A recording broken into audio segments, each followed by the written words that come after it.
Une utopie, peut-être, sans doute pas. Euh, En tout cas, une vision. Et effectivement, il y a un caractère de visionnaire au sens où le terme est employé par les baroques, parce qu'évidemment, il s'agit d'un texte à un moment baroque, et c'est là que je voulais en venir. C'est-à-dire une vision qui est présentée comme une chimère et qui en fait recouvre une réalité plus grande.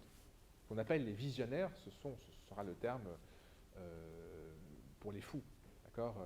Descartes dira des visionnaires, ce sont des gens qui imaginent des choses et qui pensent que ce qu'ils imaginent est réel. Bon. Sauf que là, les visionnaires ont la capacité d'aller au-delà du réel, comme le dit une célèbre série de science-fiction, au-delà du réel, et donc en fait de comprendre le cœur du réel lui-même. Alors, je viens de prononcer le terme de baroque. Qu'est-ce que c'est que le baroque? Le baroque, c'est un mouvement évidemment, comme vous le savez, européen, artistique, qui commence, on peut considérer à la fin du XVIe siècle, et qui s'étend jusqu'au XVIIe siècle. Bon. Mais sans entrer là-dedans, si on veut essayer de comprendre en partie ce qu'est l'esprit du baroque, on pourrait dire que le baroque est un vertige organisé, pour tenter une définition. C'est-à-dire que c'est un art du vertige qui va vous déplacer, là aussi, qui va vous, comment dire, qui va, vous- qui va jouer sur les apparences, les reflets, les illusions, qui va créer de la dissymétrie. Vous savez que barocco en portugais, ça signifie irrégulier. Donc qui va justement créer du décalage et qui va provoquer un mouvement.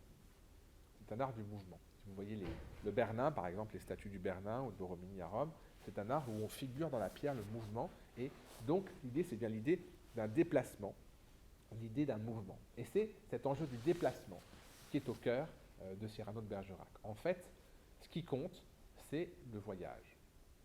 C'est le voyage et c'est le mouvement. C'est un art du mouvement. Et on rejoint l'idée de l'extravagance. On considère que l'âge classique a trois formes de déplacement: le voyage, l'errance et la promenade. L'errance, elle, est liée à l'erreur, évidemment. Ça veut dire ne pas savoir où on va et se déplacer sans objectif. Le voyage, lui, a un objectif.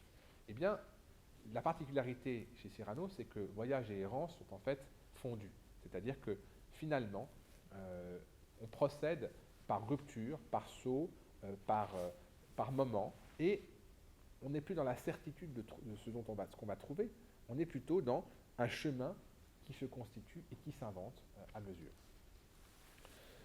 Alors, maintenant, pour terminer, après avoir parlé de cet esprit critique et de cette histoire comique comme une forme de jeu, je terminerai par évoquer cette notion même d'autre monde, j'en ai déjà un petit peu parlé.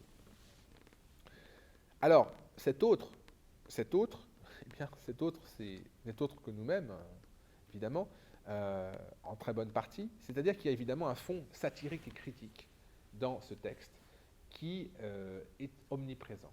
Vous pouvez quasiment systématiquement transposer, vous pouvez comprendre le fait qu'on doute, par exemple, du fait de l'humanité de ce personnage qui va monter dans la lune, il tombe sur un peuple, et ce peuple dit non, ce n'est pas, c'est un animal qui est comme un, c'est un animal, ce n'est pas un être doué de conscience. C'est une sorte de perroquet sans plumes, à deux pattes, alors qu'eux marchent sur quatre pattes. Donc la manière évidemment de renverser ça fait penser au grand débat qu'il y a eu au XVIe siècle sur le fait de savoir si les Indiens ont une âme ou pas. Et il y a eu toute une controverse où se sont opposés un jésuite, enfin, c'est la controverse de Valladolid, s'opposent deux avis: est-ce que les jésuites ont une âme, sont-ils des hommes comme nous ou pas, est-ce que les noirs ont une âme? Ces débats ont existé. Donc Cyrano s'en moque évidemment en renversant la situation et en montrant comment eh bien, il y a des prêtres qui vont jurer qu'il s'agit d'un perroquet sans plumes et qu'il n'est pas possible qu'il ait une âme et qu'il procède par imitation, etc. Donc ce rapport critique et satirique, il est au cœur, au principe même du texte de Cyrano. Et à quoi s'oppose-t-il? Je l'ai dit déjà tout à l'heure un peu. Il s'oppose à la fois à la tradition, qui est la tradition, enfin, disons, au dogme, on va dire même, au dogme religieux, au dogme chrétien, et euh, les figures qui sont traitées apparemment avec respect, c'est-à-dire la figure d'Élie, les différentes figures, puisqu'il va tomber d'abord dans le paradis, eh bien, sont des figures qui, en fait, sont raillées.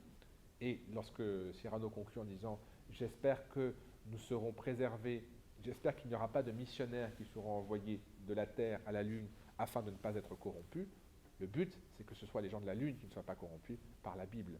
Évidemment, et pas l'inverse. Là aussi, on a un effet d'équivoque, c'est-à-dire qu'on peut lire qu'il faut que nous soyons préservés de la mauvaise influence des autres. En fait, c'est nous qui devrions éviter de corrompre les autres, qui sont eux à l'état de nature et n'ont pas encore été corrompus par la parole religieuse.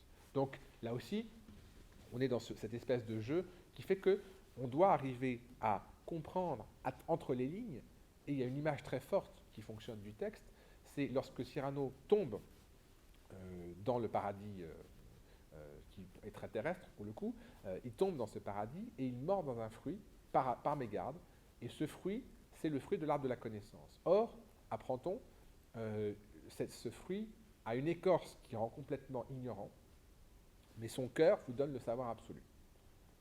C'est évidemment une métaphore du savoir en général et du livre de Cyrano. Ça veut dire que en rester à la surface, c'est ne rien comprendre. Il faut aller au cœur pour atteindre le savoir. Donc un processus initiatique, un processus de compréhension. Et ce qui se passe pour le personnage, c'est qu'il mord, il a l'écorce, mais heureusement, il touche un peu la pulpe, il arrive à avoir un peu de savoir et à ne pas devenir complètement ignorant.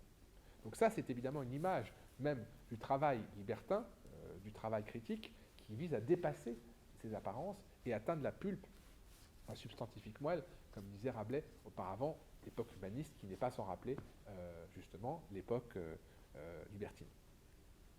Donc ça, c'est un volet de la tradition. L'autre volet, c'est tout le savoir scientifique qui a été absolument momifié, figé, puisque on a considéré que Aristote avait raison, donc il n'était pas possible que le réel ait raison contre Aristote, où on expliquait les mouvements des sphères de manière extrêmement complexe parce qu'on voulait absolument expliquer par le cercle. Si certains d'entre vous ont vu le film Agora, qui est un film qui parle de l'Empire romain, on voit comment il y a une femme scientifique qui comprend que la forme clé de l'univers n'est pas le cercle ne permet pas d'expliquer, mais l'ellipse. C'est-à-dire un cercle, mais vu sur une autre perspective. Bon. Donc, ça veut dire que l'idée est que l'expérience doit permettre de remettre à jour le savoir et de comprendre ce savoir, de le constituer.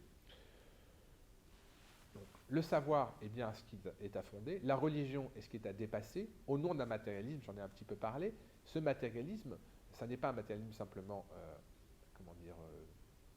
au sens religieux, ça veut dire que les dieux n'existent pas, les miracles n'existent pas, la providence n'existe pas, l'homme n'est pas le centre de la création, et l'idée même de création est fausse. Voilà un certain nombre de choses que Épicure avance et que Lucrèce reprend dans son poème de la nature. Bon.